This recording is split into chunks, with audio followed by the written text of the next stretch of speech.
Good morning everyone. तो आ चुका हूँ मैं फिर से नया सेशन लेके। थोड़ा आज लेट हो गया तो कोई बात नहीं।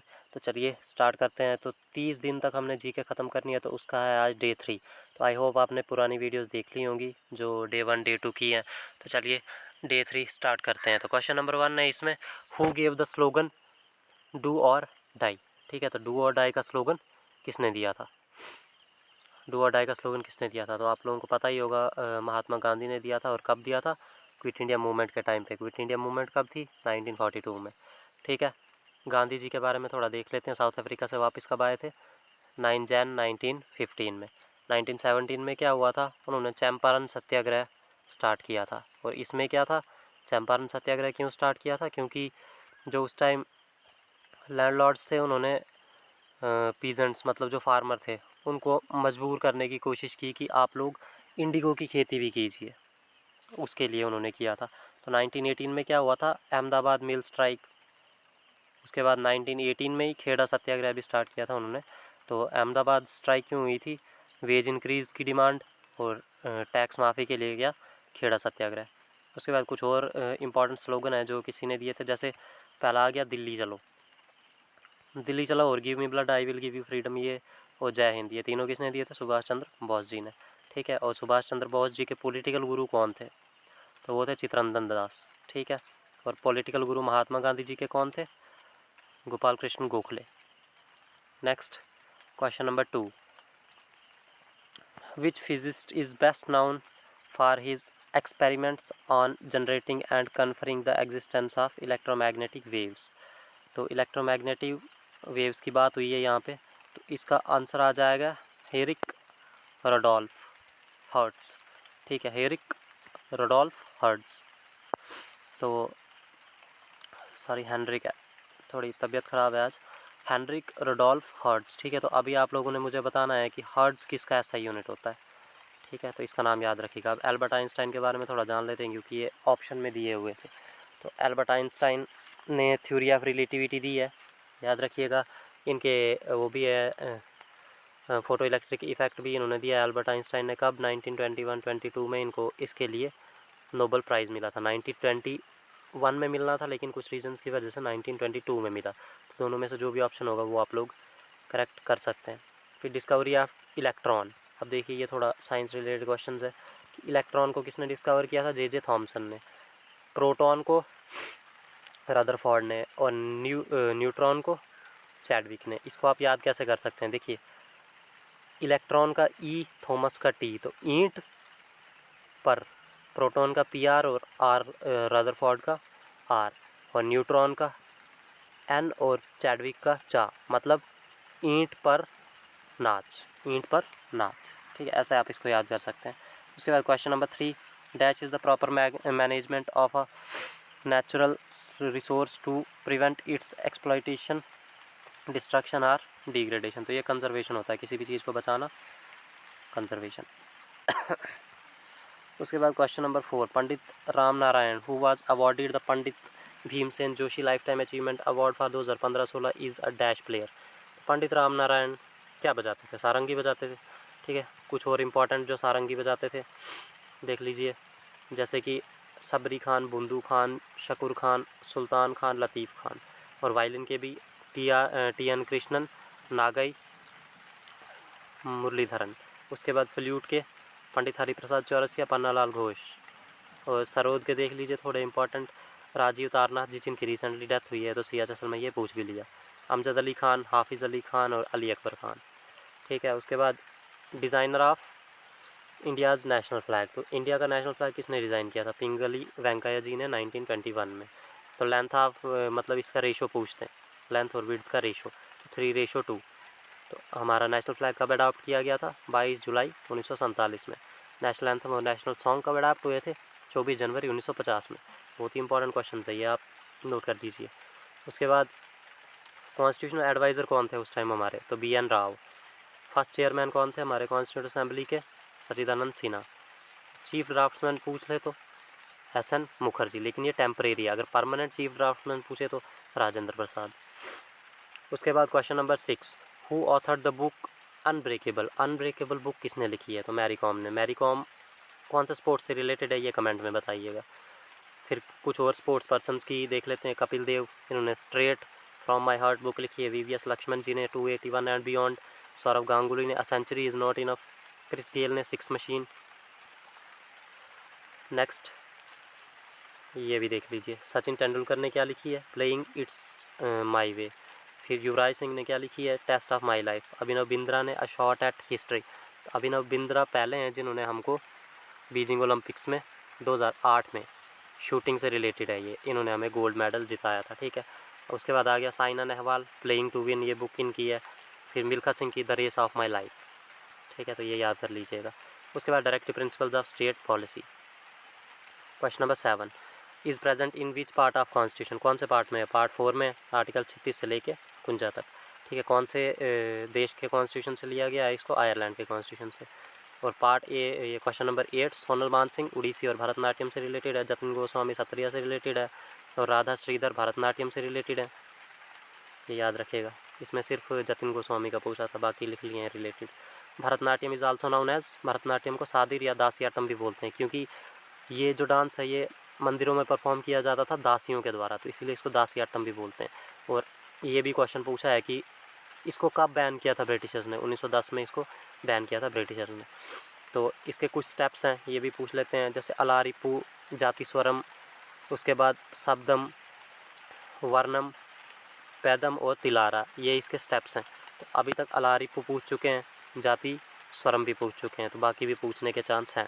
तो क्वेश्चन नंबर 9 1793 में परमानेंट सेटलमेंट आई थी, ठीक है, जिसको ज़मींदारी सिस्टम भी बोलते थे। तो कौन था उस टाइम हमारा वाइसरॉय, लॉर्ड कॉर्नवालिस। और लॉर्ड कॉर्नवालिस को ही फादर ऑफ आईसीएस भी बोलते हैं। और आईसीएस मैंने आपको बताया था यूपीएससी पहले इंडिया में आईसीएस के नाम से स्टार्ट हुई थी। तो ज़मींदारी सिस्टम कहाँ पे हुआ था, बंगाल और उड़ीसा में स्टार्ट हुआ था।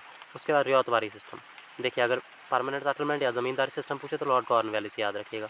रियातवारी सिस्टम पूछे तो ये तमिलनाडु में था, 1820 में था, और हेक्टर मुनरो और रीड ने, ये शायद हमने कल भी किया था रियातवारी सिस्टम। उसके बाद महलवारी सिस्टम, ये यूपी वाली साइड हुआ था 1822 में।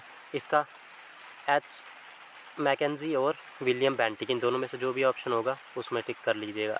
तो बेस्ड ऑन, तो ये किस पे बेस था, based on Ricardian's theory of rent, इस पे बेस है ये, याद रखिएगा। उसके बाद फोर्थ बुद्धिस्ट काउंसिल कहाँ पे, किसके टाइम पे हुई थी, कनिष्क के टाइम पे। कहाँ पे हुई थी, कश्मीर में। और कब हुई थी ये कमेंट में बता दीजिए। अब ये देखिए 4 बुद्धिस्ट काउंसिल हुई थी, तो सबको पूछ लेते हैं, ठीक है। तो देख लेते हैं हम एक एक करके सबको। फर्स्ट बुद्धिस्ट काउंसिल हुई थी 483 बीसी में, अजात शत्रु ने की थी। अजात शत्रु कौन सी डायनेस्टी का, हरियाणा का डायनेस्टी का। कहाँ पे हुई थी, राजगृह में। और क्या हुआ था इसमें विनय पिता का और सुता पिता का बनाए गए थे। उसके बाद सेकंड बुद्धिस्ट काउंसिल 383 में हुई थी, कालाशोका, जो कि शिशु नाग डायनेस्टी से है, वैशाली में हुई थी। तो इसमें क्या हुआ था, डिवीज़न ऑफ संघ्स को डिवाइड किया गया था। थर्ड बुद्धिस्ट काउंसिल 250 बीसी में अशोका के टाइम पे पाटलिपुत्र में हुई थी, और इसमें अभिधम्मा पिता का बना था, ठीक है। उसके बाद फोर्थ बुद्धिस्ट काउंसिल जो कि हमारा क्वेश्चन था, तो ये फर्स्ट सेंचुरी एडी में कनिष्का के टाइम पे हुई थी। कनिष्का कुषाण डायनेस्टी से बिलोंग करता है, कश्मीर में हुई थी, कश्मीर के कुंडलवन में। और इसमें क्या किया गया था, इसमें जो बुद्धिज़्म है उसको 2 हिस्सों में डिवाइड किया गया था, उसके टेक्स्ट को, हिनयान और महायान। तो उसके बाद कुछ और इम्पोर्टेंट पॉइंट्स हैं, नीचे देख लेते हैं, जैसे कि फाउंडर कौन था कुशानाज का। तो कुशानाज का कुजूल कटपिसिस 1 था, याद रखिएगा। और pure form of gold coin इन्होंने स्टार्ट किए थे। प्योरेस्ट फॉर्म ऑफ पूछे तो कुशानाज ने। उसके बाद question number 11 Mahatma Gandhi national rural employment guarantee act 2005 provided work for how many days, कितने दिन का काम मिलता है इस स्कीम के अंदर लेबर को। तो 100 दिन का काम मिलता है, 100 दिन का रोज़गार, ठीक है। ये लॉन्च कब हुई थी, 2 फरवरी 2006 में। और इसी का नाम नरेगा से चेंज करके मनरेगा कब हुआ था, 2 अक्टूबर 2009 को। उसके बाद question number 12 which cell organelle is found in both prokaryotic and eukaryotic cells, ठीक है। तो राइबोसोम्स ये होता है इसका आंसर। उसके बाद फोक डांसेस क्वेश्चन नंबर 13, जैसे कि महाराष्ट्र का फोक डांसेस पूछ लिया था, तो इसका है कौली, पावड़ा, लावणी, लाजिम, गफा, मौनी, ठांगरी, गाजा। तो इसको याद कैसे करेंगे आप लोग, जैसे अनुष्का शर्मा बोल रही है क्या, कोली, वड़ा पाव लेके आना, वड़ा पाव लेके आना, ठीक है, वड़ा पाव लेके आना। तो वड़ा पाव से आप पावड़ा, कोली से कोली, और लाना से क्या होगा, या लेके आना से लावनी, ठीक है। ऐसे आप लोग याद कर सकते हो। तो वो बोल रहा है, तो कोली बोल रहा है कि चुप हो जा, नहीं तो मोनी से शादी कर लूँगा जिसको ढंग का गाना आता है, ठीक है। तो गाजा से गाना याद कर लीजिएगा। थोड़ी ऐसी कुछ ट्रिक है, तो अगर ये याद ना हो तो फिर पूरा आपने अपने से कुछ ट्रिक बना लीजिए, चाहे या फिर रटा मार लीजिए इसको, बस भूलना नहीं चाहिए। उसके बाद कर्नाटका के डांस यक्षगान और नाग मंडली, ये दो डांस कर्नाटका के इम्पॉर्टेंट है। उड़ीसा का पाइका, याद रखिएगा। Question number 14, Siddheshwar Mahadev temple located in Bengal reflects the architecture of which dynasty. देखिए पहले तो ये क्वेश्चन हो गया आपका कि सिद्धेश्वर महादेव टेम्पल कहाँ पे है, बंगाल में, और ये कौन सी डायनेस्टी का आर्किटेक्चर दिखाता है, पाला डायनेस्टी। अब आप लोग बताइए कि पाला डायनेस्टी का फाउंडर कौन था, ये हमने एंशियंट हिस्ट्री में पूरा पढ़ा हुआ है। Question number 15, first Arjun award winner in kabaddi. Kabaddi में पहला अर्जुन अवार्ड किसको मिला था, सहानंद महादेव शेट्टी जी को, और ये सेकंड हाईएस्ट स्पोर्ट्स अवार्ड है। स्टार्ट कब हुआ था, 1961 में। और सबसे पहले अवार्ड देखते हैं कि सबसे पहले अर्जुन अवार्ड क्रिकेट में किसको मिला था, सलीम दुसानी जी को, आर्चरी में कृष्णदास, फुटबॉल में पीके बैनर्जी, एथलेटिक्स में गुरबच्चन सिंह रंधावा, उसके बाद बैडमिंटन में नंदू नाटेकर, ओके, याद रखिएगा। उसके बाद हाईएस्ट स्पोर्ट्स अवार्ड पूछे तो मेजर ध्यानचंद खेल रत्न अवार्ड है, और फर्स्ट मेजर ध्यानचंद खेल रत्न अवार्ड कब दिया गया था, 1991-92 में। किसको मिला था, विश्वनाथ आनंद, और ये विश्वनाथ आनंद जो है ये चेस का प्लेयर था, याद रखिएगा। उसके बाद द्रोणाचार्य अवार्ड 1985 में स्टार्ट हुआ था। उसके बाद BC रॉय ट्रॉफी, ये किससे रिलेटेड है, तो ये फुटबॉल से रिलेटेड है। अगर वाल बाकर कप पूछे तो बॉक्सिंग से रिलेटेड है। बुर्दवान ट्रॉफी पूछे रेसलिंग से रिलेटेड है। अब कुछ क्रिकेट से रिलेटेड ट्रॉफीज़ देख लीजिए, जैसे Irani trophy, Deodhar trophy, Duleep trophy, Ranji trophy, Vijay Hazare trophy, ये क्रिकेट से रिलेटेड है। और हॉकी से रिलेटेड देखिए, आगा खान कप हो गया, रंगास्वामी कप हो गया, ओके। क्वेश्चन नंबर 20 पे पहुंच गए। By which Indian constitutional amendment 11 fundamental duty added in the constitution. तो ये हमने शायद पहले भी पढ़ा था, लेकिन चलिए, 86 कॉन्स्टिट्यूशनल अमेंडमेंट एक्ट, इसमें क्या हुआ था कि हमारी इस टाइम पे हमारी 11 फंडामेंटल ड्यूटीज़ हैं, ठीक है। तो 11th जो है वो 2002 में 86 कॉन्स्टिट्यूशनल अमेंडमेंट से हुई थी स्टार्ट। देखिए स्टार्टिंग में जब हमने ये आइडिया लिया फंडामेंटल ड्यूटीज़ का, कौन से कंट्री से लिया था ये हमने कल किया हुआ है, कमेंट में बताइए। उस टाइम जो हमारी लीडर थी वो कौन थी, इंदिरा गांधी जी। तो उन्होंने पहले देखा कि 8 फंडामेंटल ड्यूटीज़ बोल रहे हैं कि रखने को कॉन्स्टिट्यूशन में, तो उन्होंने बोला नहीं हम अपने से भी रखेंगे, तो उन्होंने 10 कॉन्स्टिट्यूशनल ये फंडामेंटल ड्यूटीज़ रखी कॉन्स्टिट्यूशन में।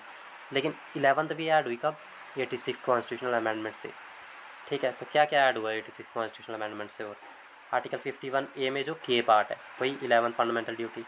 आर्टिकल 21A भी 86 अमेंडमेंट से ऐड हुआ था। देखिए ये भी पूछ लेते हैं कि फ्री एंड कंपलसरी एजुकेशन कौन से अमेंडमेंट से हुई थी ऐड। तो 86 अमेंडमेंट में आर्टिकल 21A, इसमें था क्या, free and compulsory education to all children up to the age of 14 years. और 45 को थोड़ा सा चेंज किया था इसमें, आर्टिकल 45 को। अब देखिए लास्ट में हम लोग करंट अफेयर शॉर्ट रखते हैं, तो आज भी 14 मिनट में हमने वीडियो कंप्लीट कर दी है। तो करंट अफेयर देख लीजिए, जैसे कि 41 UNESCO world heritage site of India, कौन सी साइट है, हॉयसाला टेम्पल जो कि कर्नाटक में, उसको 41 यूनेस्को वर्ल्ड हेरिटेज साइट का दर्जा मिला है।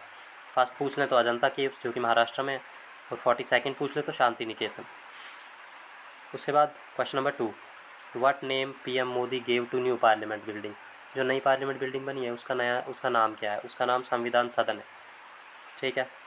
और ये भी पूछ लेंगे कि नई पार्लियामेंट बिल्डिंग जो बनी उसको डिज़ाइन किसने किया था, बिमल पटेल ने, ठीक है। और ये लोकसभा और राज्यसभा किस थीम पे बेस्ड हैं अभी, लोकसभा पीकॉक थीम पे और राज्यसभा लोटस थीम पे। तो इस पर थोड़ा विवाद भी हो चुका था, तो ये क्वेश्चन पूछ सकते हैं, राज्यसभा किस थीम पे, लोटस, लोकसभा पीकॉक। तो याद रखिएगा। इसके साथ ही 15 मिनट में वीडियो कंप्लीट।